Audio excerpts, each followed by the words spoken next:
Okay, Cindy, are you ready? Here we go. Great. Thank you. Okay, hi everybody. It's nice to begin to recognize some faces. So I sort of thought I'd start a little bit with some basic things just to kind of get all on the same page.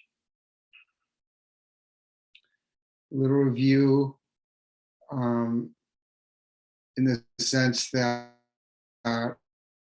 we think of Buddhism as having three baskets involving sila, samadhi, and panna, or practices of self-restraint, non-distraction, and then the big important one, seen through our projections,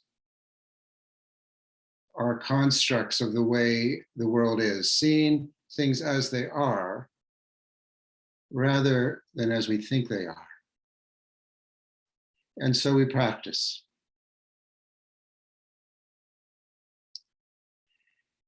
And it may be good to remember that practice usually involves three facets. We listen or read or watch a podcast, and then we reflect or study what we've heard, and then we meditate on all of it. And so as we reflect, and we'll do that a bit tonight, we're using our intellect, thinking things through, taking them in a little deeper. It's a little too passive just to read books. And you know that we can get into that, like one after the other, and we can amass a huge library. But then we always can want like something more, another podcast, something else. But sometimes some of those books that we have in our library are really rich. And so we want to be a bit more active and reflect on those things. Perhaps reread, take them a little more to heart. But to really take them home, we need to meditate, which means we need to go under the intellect, get out of our concepts, and take the teachings in and check it to see, are they true? Basically, our practice is in service of answering a key question. Did the Buddha get it right?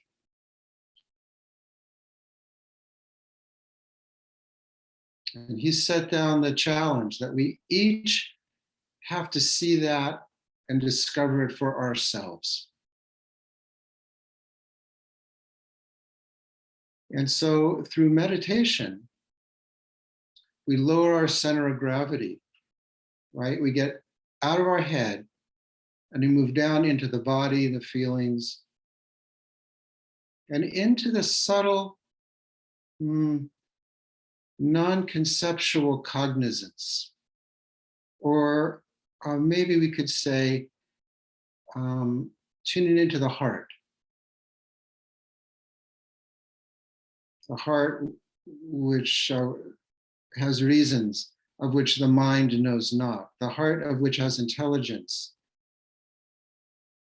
that's vaster and deeper than our concepts. So we're going to practice in a bit here, just in a second. But it might also be worth remembering that when we practice meditation, the basket of samadhi, of non-distraction, shamatha, there's different levels of that.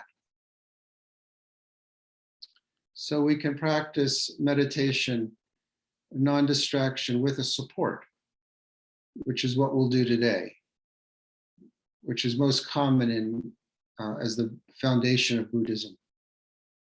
And so a support will be our breath, our sensations, our feelings. There'll be a little handrail or maybe a large handrail that we can use to steady ourselves, and we can keep returning to what is actually happening rather than getting carried away with our thoughts.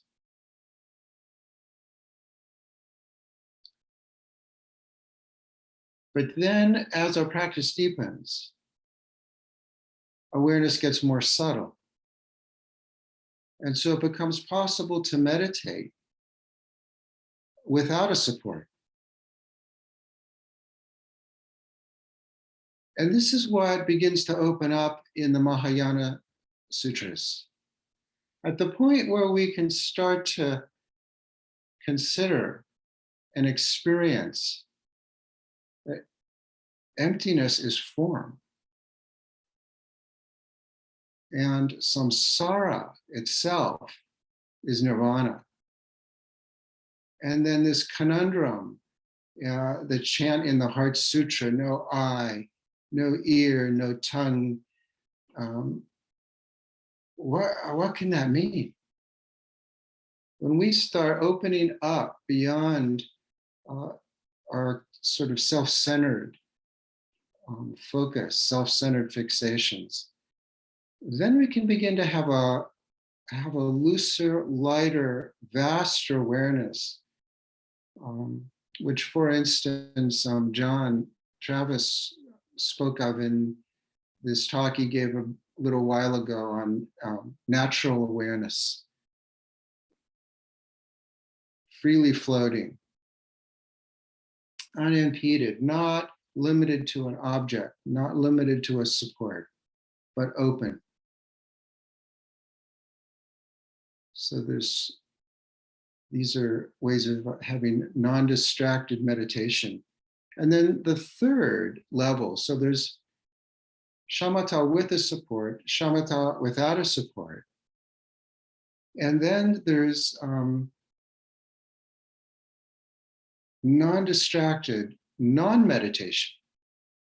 And so this is really the point of the whole thing. This is the essence of pana, seeing through our constructs and our ambitions to get somewhere,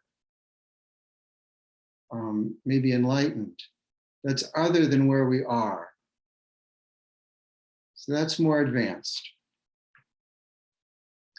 So I mentioned all this, I mean, kind of like, coming attractions, something on that order, because what we'll do now is practice a bit with support in a way that I think you're comfortable with and familiar with. And as far as I'm concerned, is extremely important. So let yourself get comfortable, if you're not already, on your cushion or chair.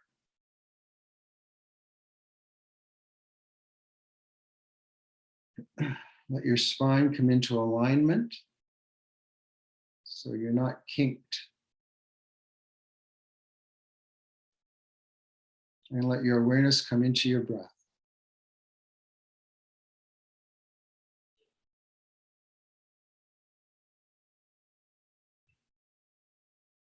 Noticing at this point in the day how deeply you're breathing.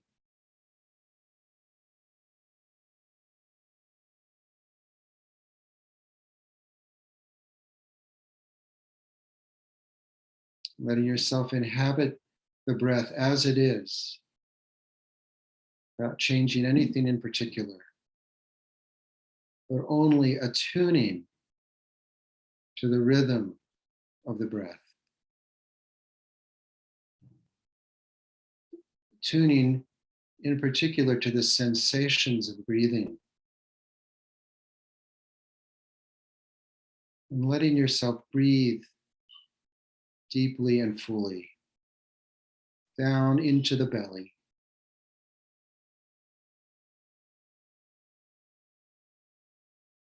Letting yourself be completely filled and completely emptied.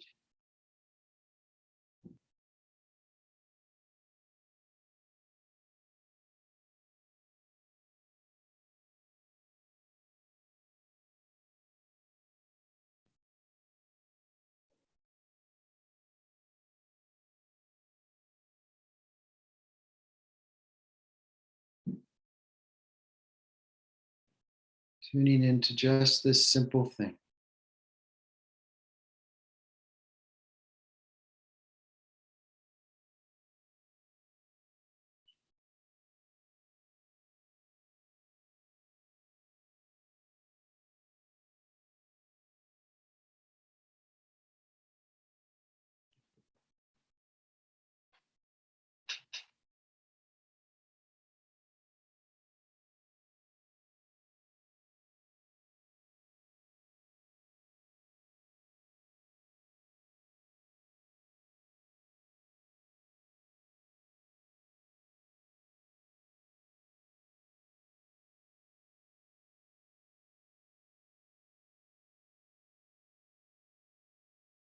Collecting the mind, focusing it on the breath.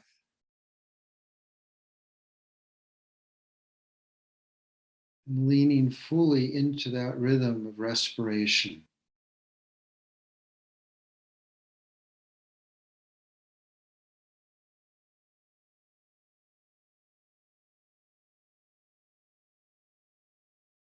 Inhabiting the breath as the breath inhabits the body.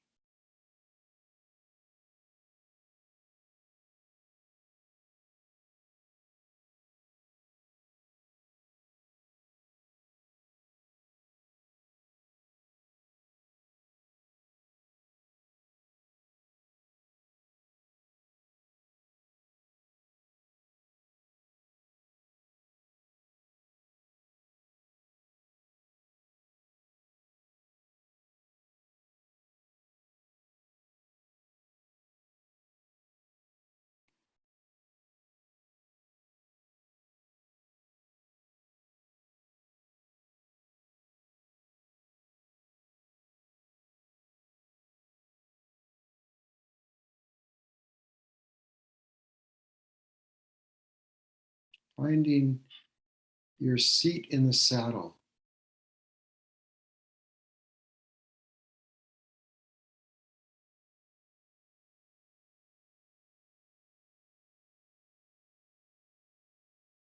Letting everything settle. Simplify.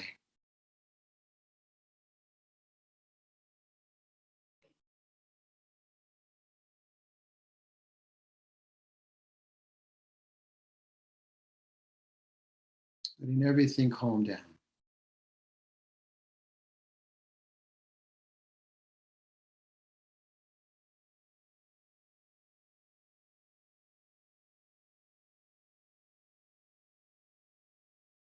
And as your breath inhabits the body, tuning more globally into that body. And if you like to do a scan through the body, go ahead and do that. I won't guide it. But let yourself just tuck into this mindfulness of sensations. And certainly let your awareness permeate your entire body from head, torso, arms, legs, hands, feet, legs, everything.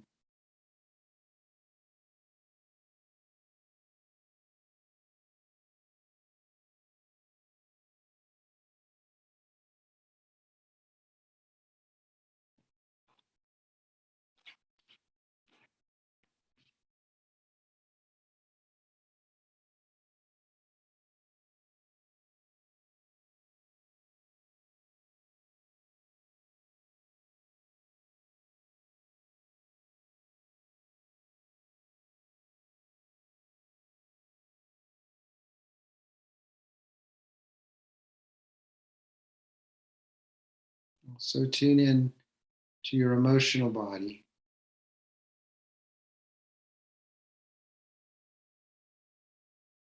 Whatever mood you find yourself in,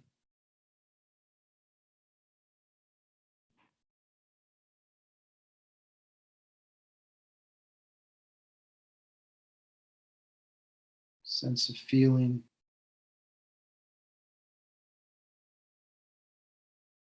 emotional tone.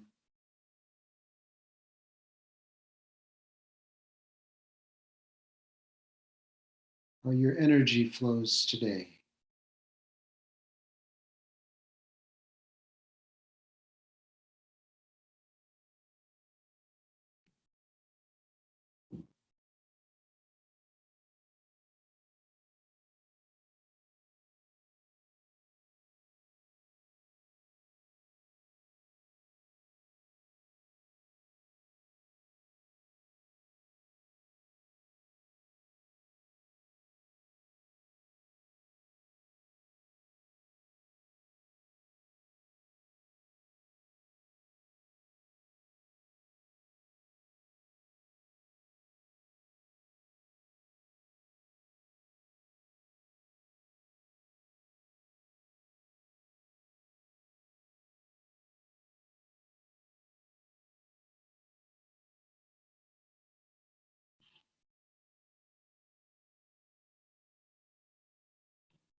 And expand your awareness also to your mental body, being aware of whatever thoughts or images are arising and passing through.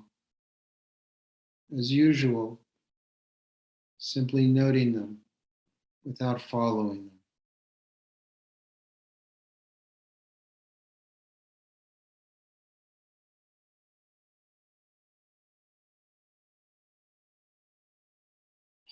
Letting everything happen.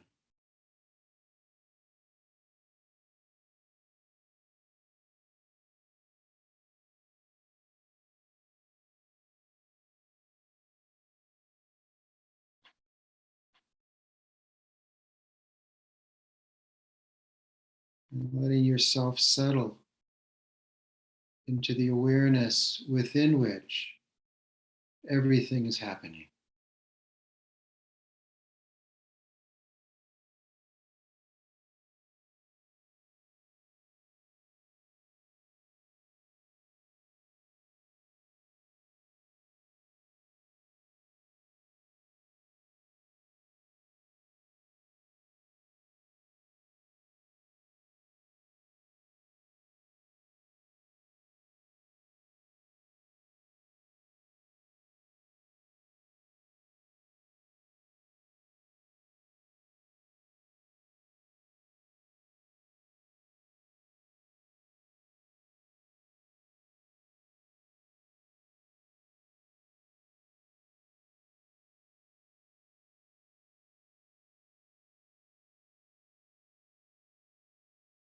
Letting the full flux of experience happen on its own without micromanaging anything.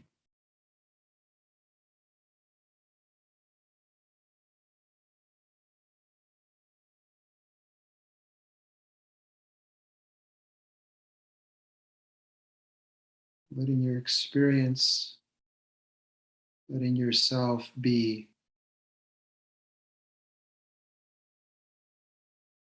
as it is, as you are.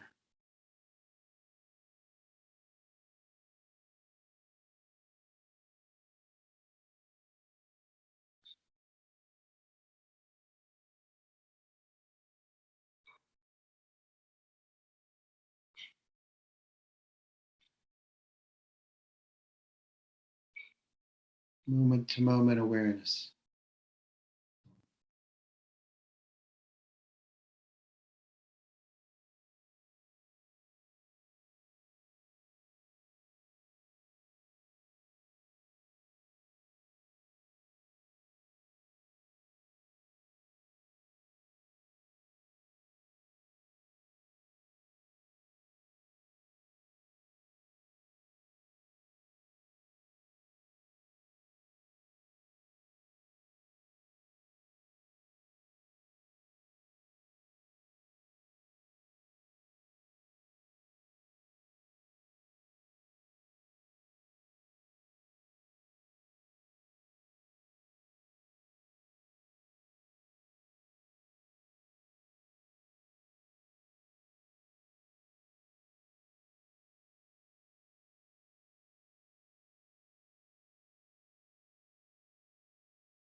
always the breath.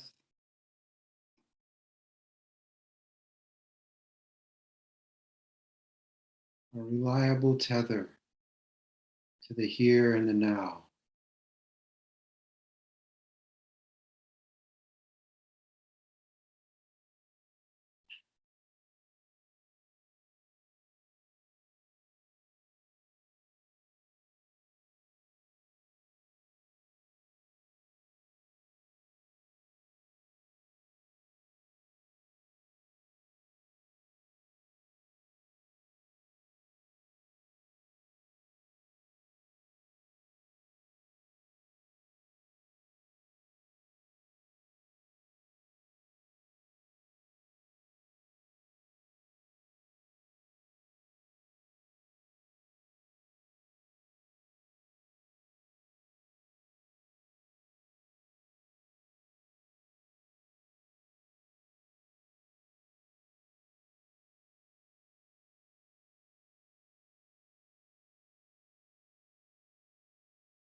Each moment remaining found.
letting your mindfulness be increasingly light,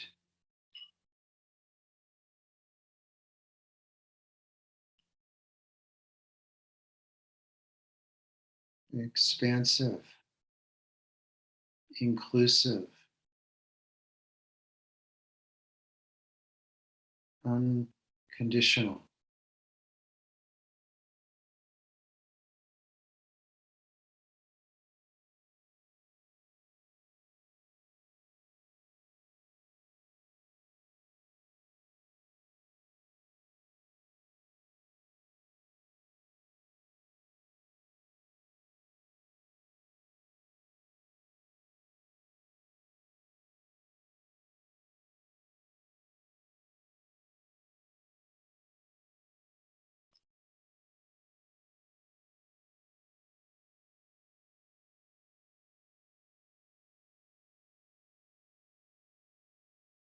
Welcoming the fullness of your sentience,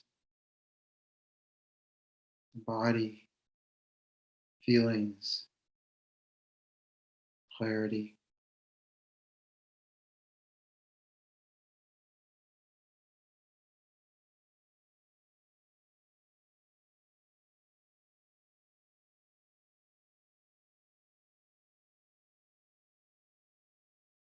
Letting that awareness settle into itself. All that's happening, letting it flow.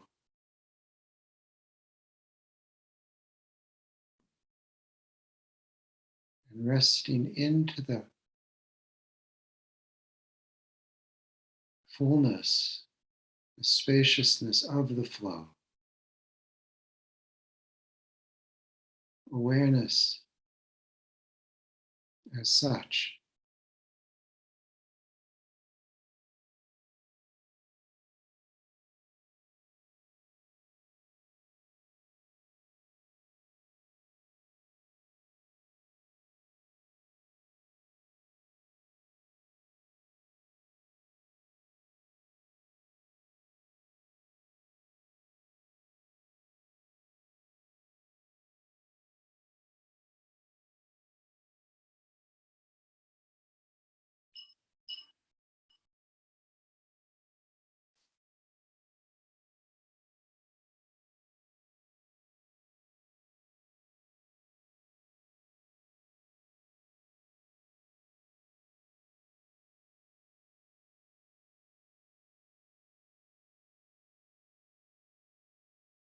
Without blocking anything, without pursuing anything.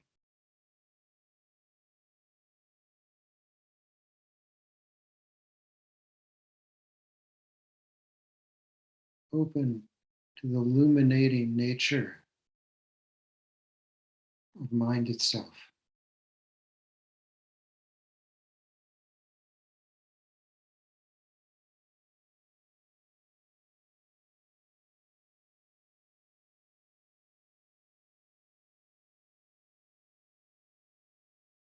Feel the vitality,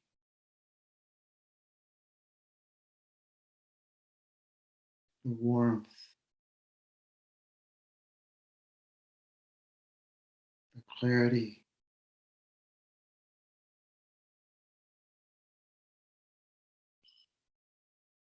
of your basic nature.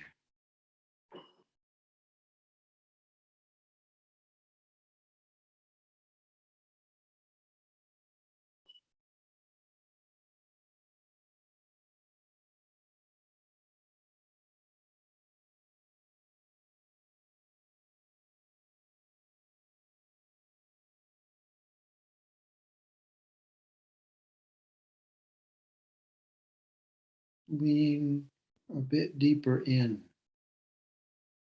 to the natural freedom and ease of being.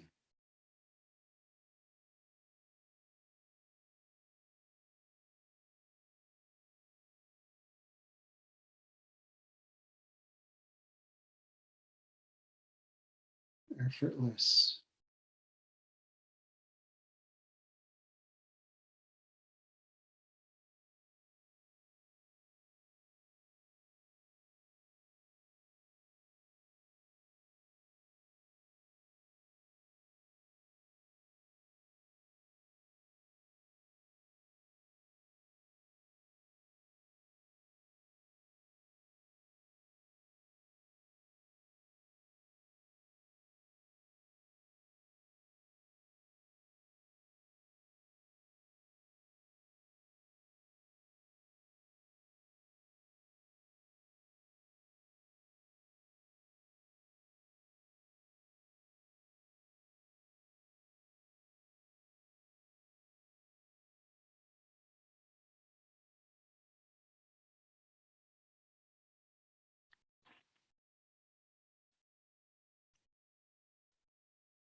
So let's make a pause here.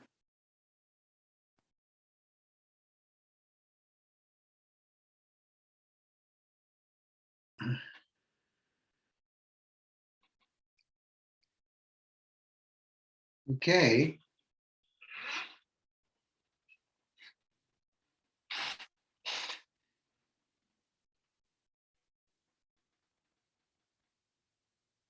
So in the Tibetan tradition, there are these 4 reflections that turn the mind to the Dharma. Reflection on the dissatisfactoriness of samsara, the truth of impermanence, the law of karma, which we'll talk about tonight, and then this precious human birth. So these 4 get reflected upon. And there was a highly realized Lama who took this as his entire practice, just continually reflecting on these 4 points. And he came, apparently he came to a very high level of realization. But usually they're considered preliminaries.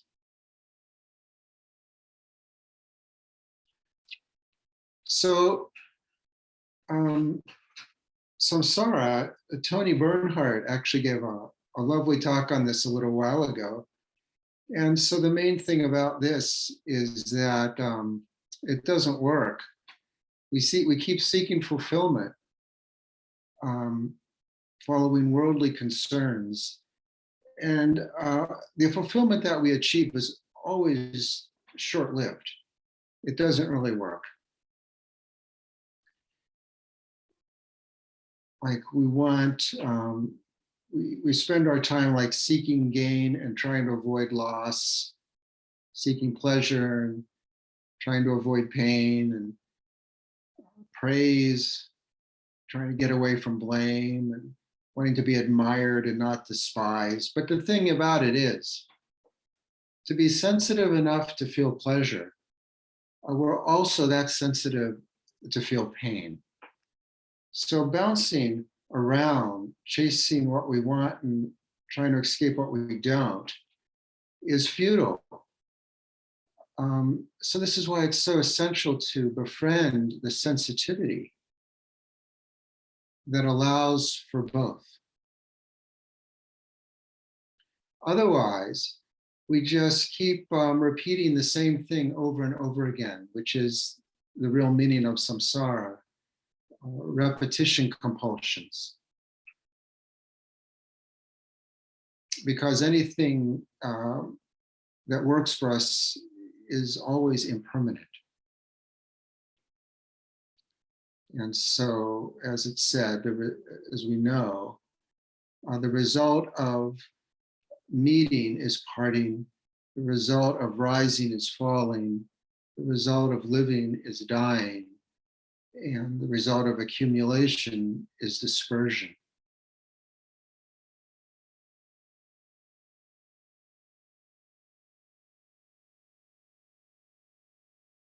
And that attempts to find satisfaction,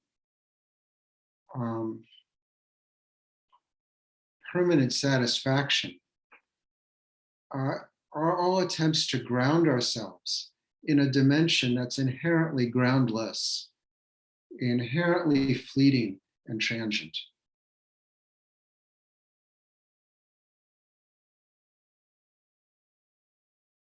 So it's important to reflect on these points, right?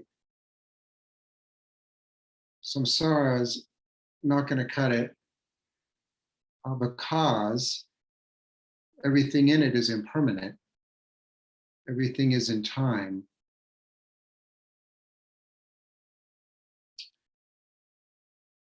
And it's in time because of our activities to be happy, which is another way of saying the law of karma, which roughly translates to cause and effect. Is our actions or reactions against what is. Now, normally when we talk about karma, we usually talk about it like, my karma, as in my predicament, my bad karma. Or sometimes we think of it as, oh, that was my good karma, or that was her good karma, or, oh man, that was his bad karma. And when we think about it like that, we think of karma as the result.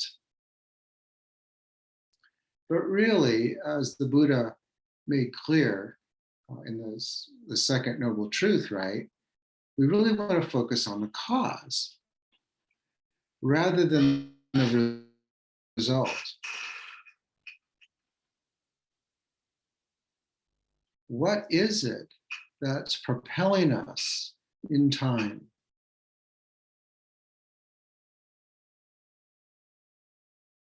And so with karma, traditionally, it has a stable mate. The Sanskrit word is klesha, rough translation of which is emotional reactions. And then a little bit deeper, we can say compulsive thinking. So our activities to get somewhere else other than here, or to hold on to a pleasant situation, are fueled by our emotional reactions and compulsive thinking. So this is really the fuel of karma. The way that our past keeps hurling us into a future, which is a closed circle, the closed circle, we say, of samsara.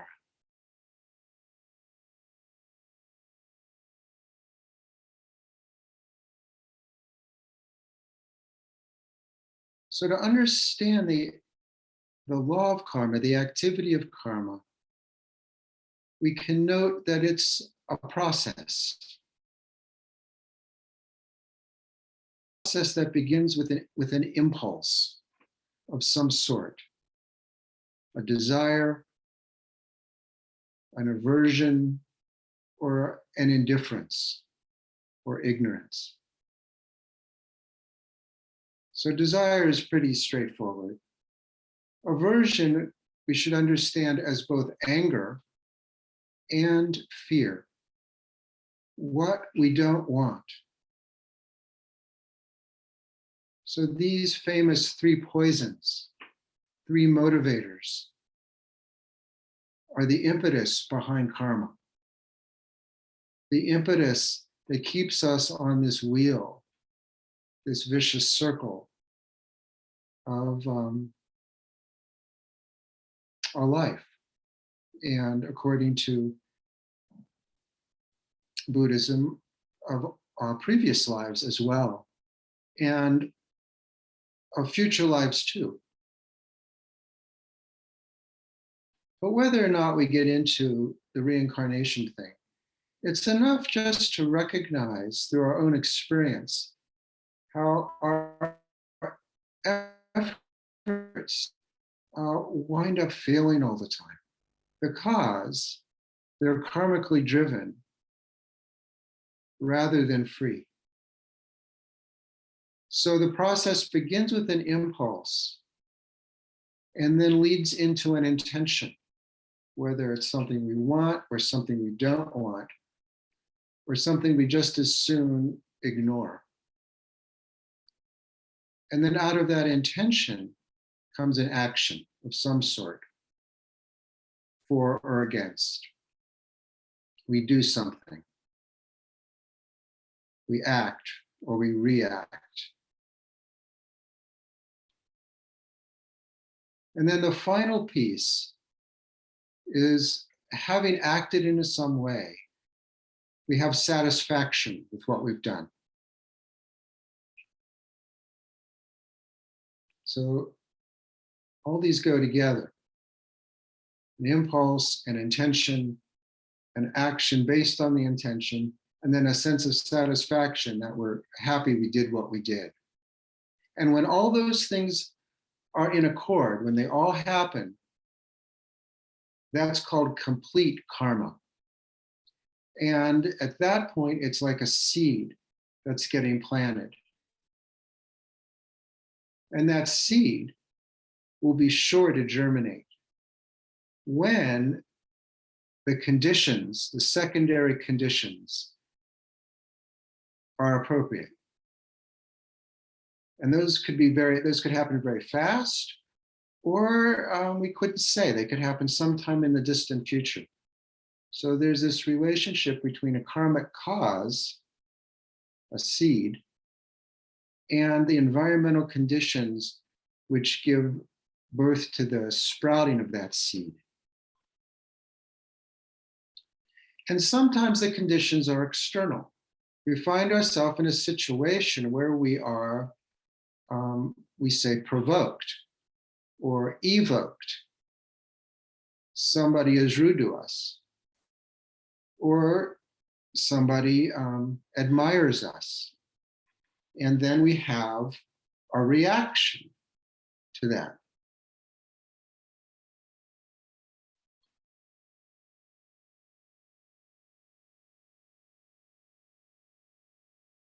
Other times, something bubbles up. And so this is why meditation is such an accelerator of our evolution, because it creates a fertile space. We don't have to wait for external situations to arise in which we can deal with our karmic predispositions, our karmic seeds.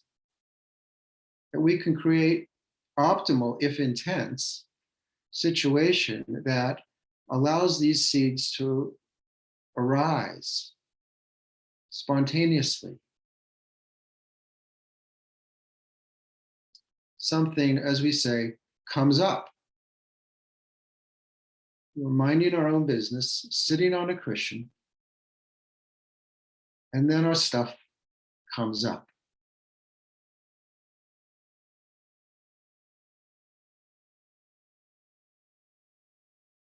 So this is critical. This is mission critical.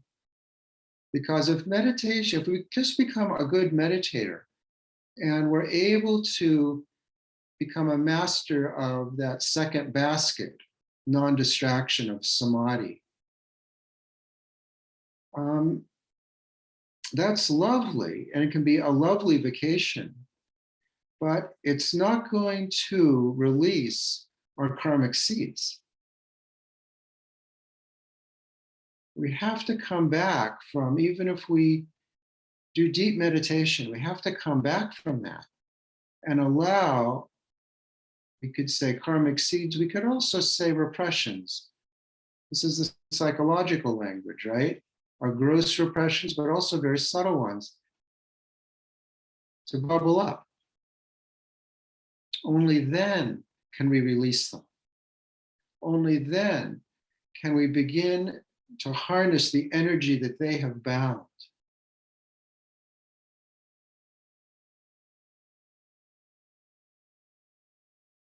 And the qualities, we could say enlightened qualities, compassionate qualities, qualities of clarity, then have room to grow.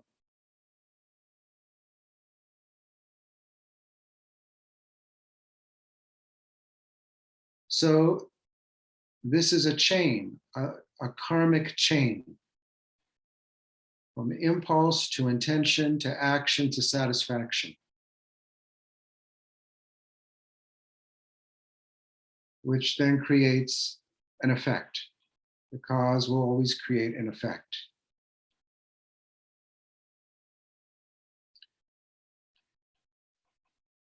So it might be worth also reflecting that in the spectrum of Buddha Dharma, the first thing we need to pay attention to are our actions. or karmic actions. And so in the foundation of Buddhism, basic Buddhism, there's a lot of interest, a lot of emphasis put on that first basket of sila, of ethical behavior, controlling ourselves, restraining ourselves so that we don't make matters worse, that we don't create more trouble for ourselves and others. And so we police our actions. We refrain from all kinds of things: stealing, killing, unskillful sexuality, where we're taking advantage of somebody else, or we're disrespecting ourselves. There's all sort of restraints, renunciations that are important to control our actions.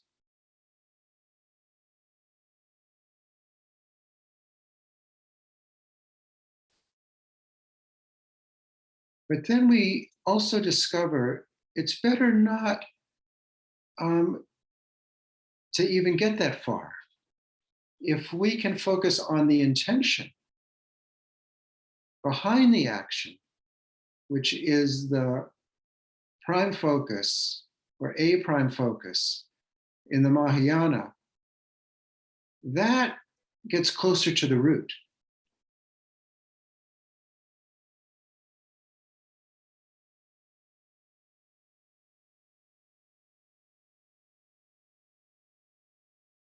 So the foundation, the sort of net, if we're on a high wire, we want to have a net that we don't fall and really hurt ourselves. And the net is this basket of ethical savvy, moral intelligence, ethical intelligence, where we avoid creating more negative karma for ourselves. And then deepening that on that basis, then we can practice, we can meditate, reflect and meditate, and then neutralize or purify our intentions by gaining access to the ground out of which they're emerging. And this is the ground underneath our intellect, underneath our concepts, underneath that 24/7 monkey mind chatter. We can't deal with intentions very well until we're able to really open up a bit more, to tune in more deeply to our felt sensing, our emotional body. It gives rise to intentions that then result in actions. So this purifying or neutralizing intentions, this is really the specialty of Vipassana.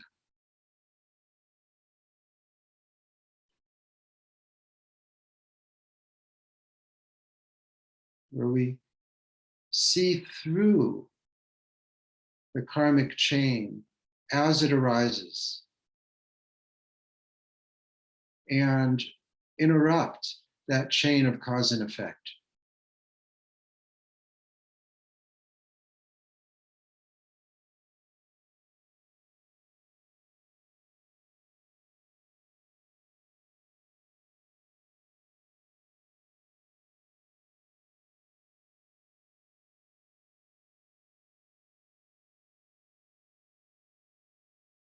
So we can avoid, renounce unskillful actions.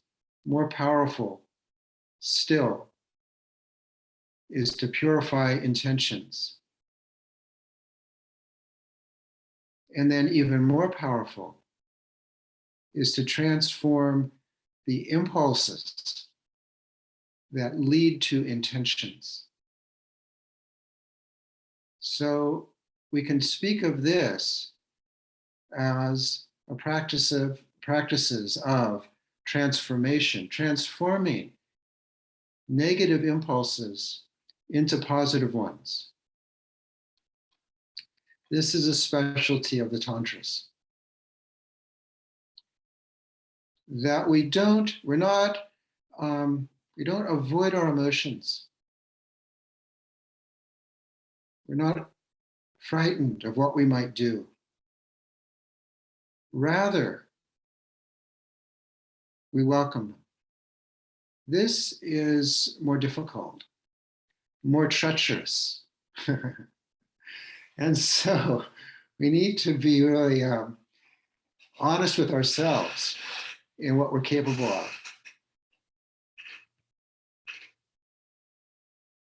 And it's talked about on this paths of transformation.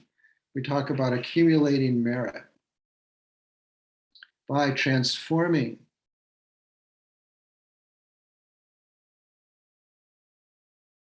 our negative, clingy, selfish, aggressive impulses into something more benign. So practice, for instance, of Tonglen comes in here very strongly.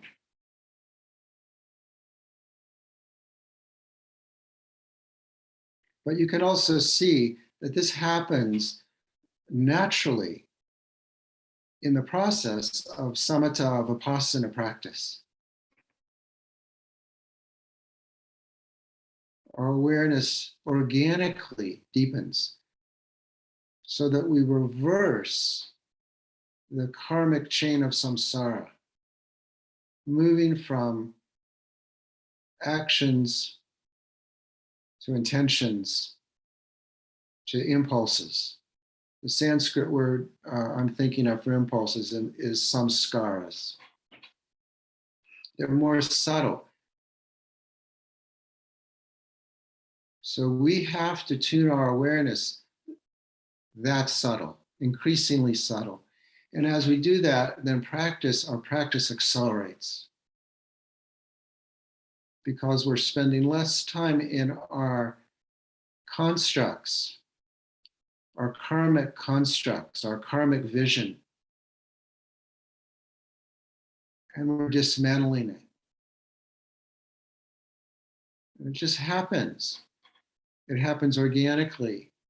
With Vipassana, it happens more deliberately with this sort of Tonglen style or even more robust tantric styles of transformation.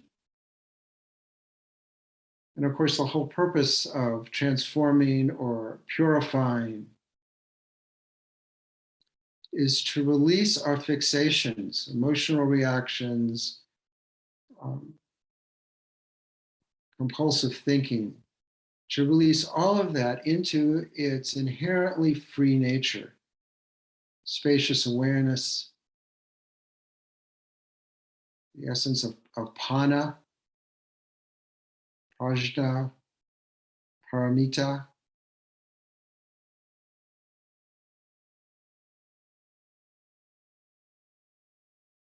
And so the most advanced, but also the most direct way is self-liberation, where our karmic impulses spontaneously liberate.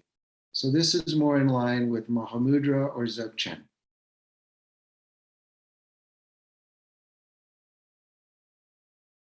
So this is sort of the spectrum of practice when it comes to working with our karmic fixations.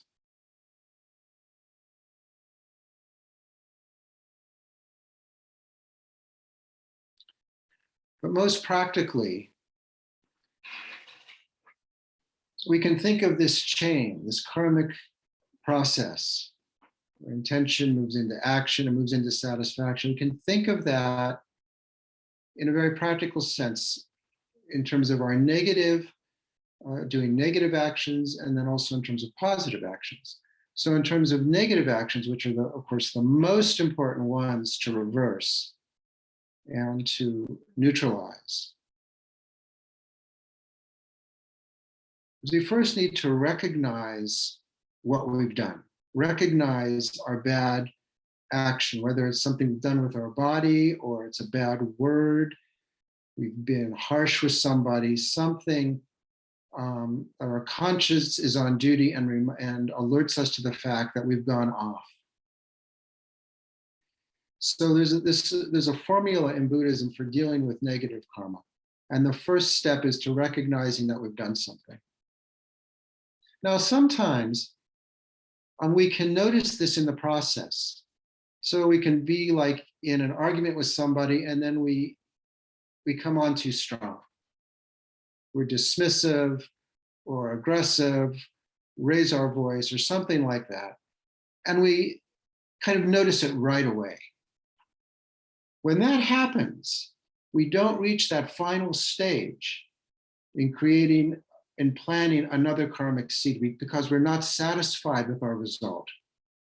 If we tell somebody off and they had it coming, and I'm glad I did, right? Well, okay, well, there's a karmic seed that's going in the ground and that's going to come around again.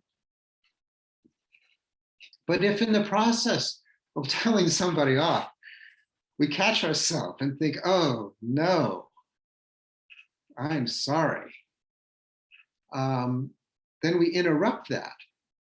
And so the seed is no seed is planted. The karma, according to Buddhist psychology, is incomplete. And so the first stage is recognizing it. The second thing is to then suffer the feeling, to feel it fully, to suffer the guilt, to take the pain of, oh, ugh, what I just said or what I just did, I feel bad about that, to really take it. And so in the process, if we feel bad about what we did, the thing is to just let that be, to take that pain, to let our conscience, to feel the guilt, the pure and legitimate guilt that we've earned by virtue of what we said or did. So if it's happening on the fly, it's important to know, like, that's enough. If it's something we think about later, whatever, we were too angry or we were too turned on, if it was a kind of a sexual collision or something, whatever it was like later it comes back. And so then there's the pain. And then, according to the formula for dealing with this, we resolve not to do it again, make a very strong resolution, a vow to ourselves to not do it again. And in addition, a third thing is, it's traditionally said in the Tibetan world, that you go to your teacher, you go to your guru, and you confess. But we can also apologize, if that's appropriate, to the person we've offended. And we certainly confess to ourselves. Or if we have a therapist, that's really common. You can use that person, or you can use a Dharma brother and sister. Just so that it's witnessed. So, or like I said, you can do this just on your own with in full conscience.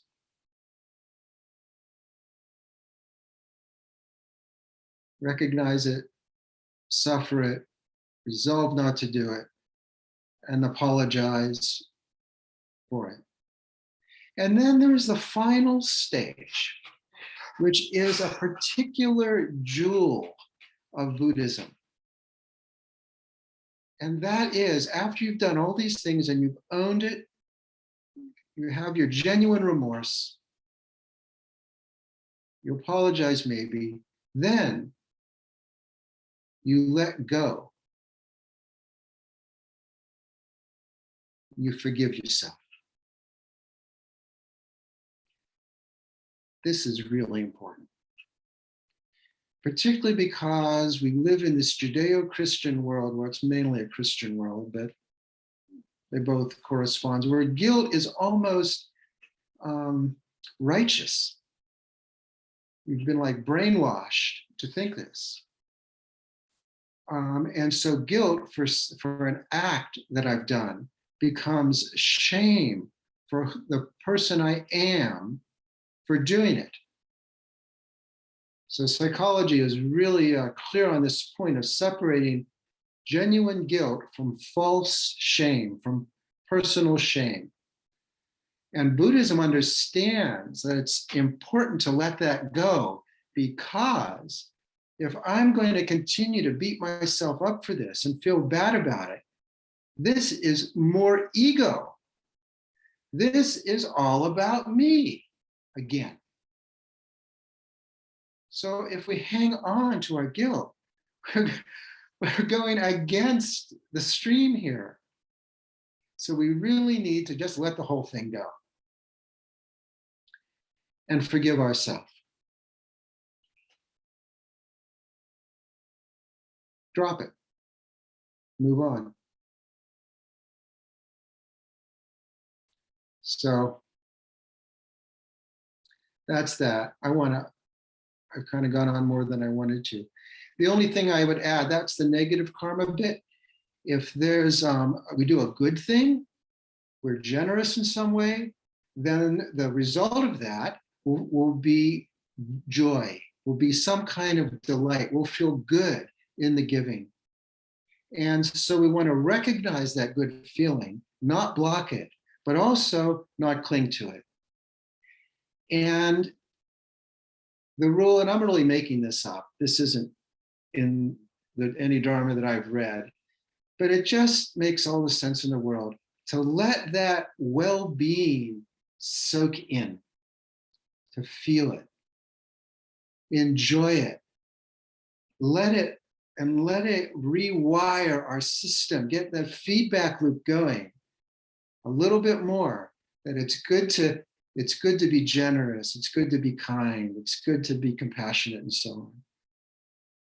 Because that state of feeling good will pass. It was created, it was a karmic creation, it happened in time, and like everything in time is impermanent. So it'll last for a while and then it'll be gone. So we just let it go. So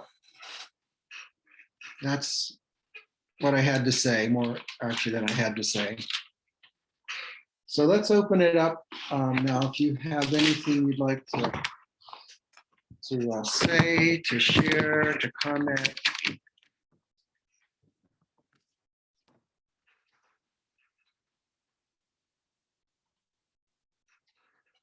Go ahead.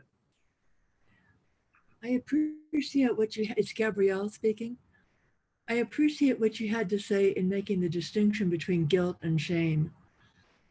I think I've been caught up in those mixed up feelings quite a bit in my life. So, merci beaucoup.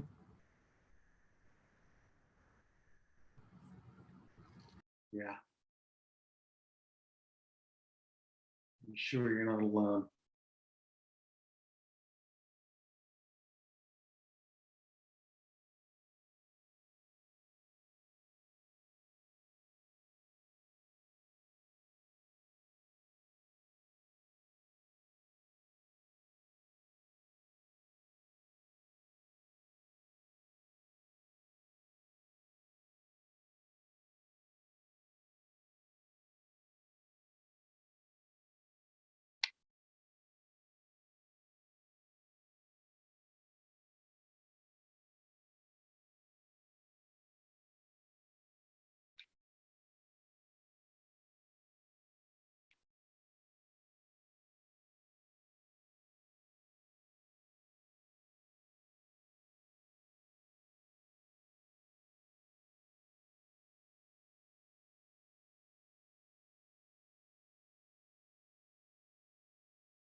Hey, Ken, it's Marie.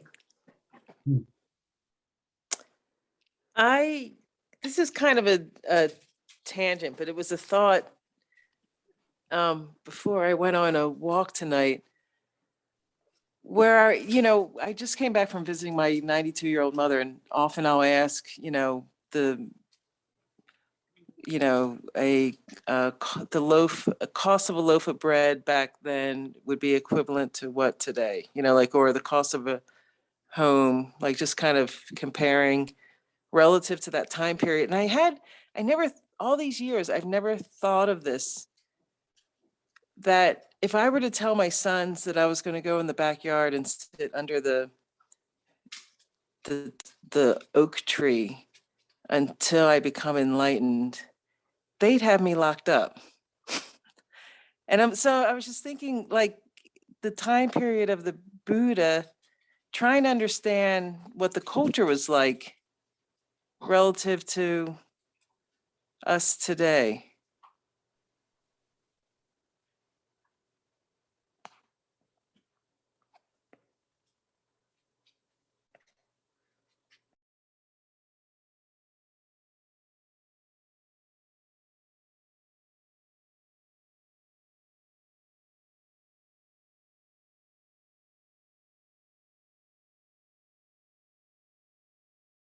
It's totally different, right?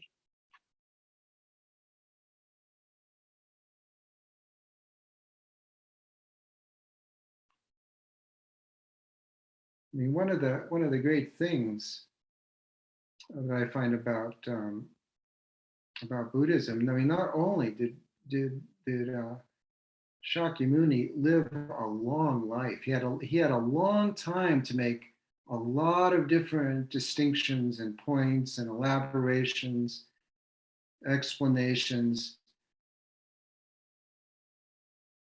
and even in his own lifetime, he came up with like all kinds of dharma doors, all kinds of different practices for different people in different situations. And then beyond that, when you get into the Mahayana sutras, and then even more crazy into the tantras, which come from who knows where. There's so many different doors to walk through that pertain to circumstance as well as pertain to people's capacity, what we need to do.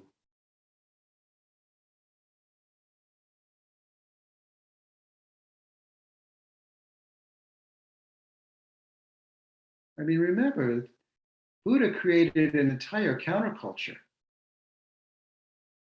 He got out of his culture, right? Like these days, we're really kind of into engaged Buddhism. But remember, the Buddha created a sangha that didn't exist before, right? And he just like leveled the playing field. There's not going to be these different levels, strata of society. Everyone's going to wear the same robe, going to shave their head. Men and women are going to be equal. You have different castes. It's we can't even imagine this caste system very well today. He did away with all of that and created this radical counterculture. And I think that is not insignificant that he did that. To work with the conditions of his time. So sure, people could think, it's very odd to sit still even for a half hour these days. But I think it's so important to recognize that our society is very ill, extremely sick, extremely distorted, to a wrenching degree. And so we have to find, not only do we have to work with our culture, engaged Buddhism, but we also have to find a way to have a sane culture, right? And so this is where Sangha becomes an alternative. It is one of the three refuges, and an alternate reality where it isn't odd to sit under a tree until you're enlightened, where it absolutely makes sense because samsara doesn't make sense. The way it's insane. Doesn't work.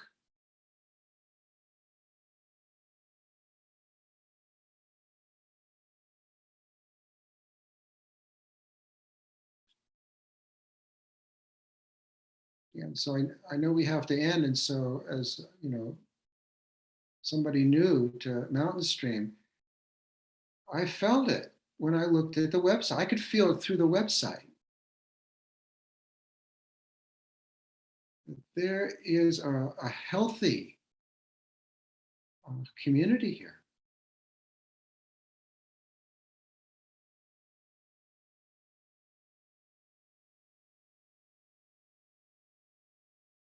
So we're going to have to end now, and I feel a little apologetic that I didn't leave more time for us to talk. I will resolve not to make that mistake again.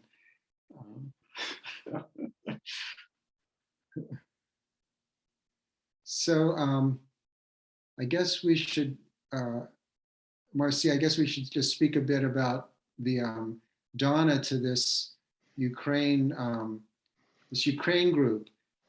I want any dana tonight to go to this Ukraine group that is offering psychotherapy for children and families, and also psychosocial services for all those people. I mean, what is it now? Like millions of people now that have had to leave, and so many of them are in really dire straits. And so, of course, the world's largely focusing on the material level, which they should be, but also, you know, there's the psychic level. So if you want to donate to that, please do.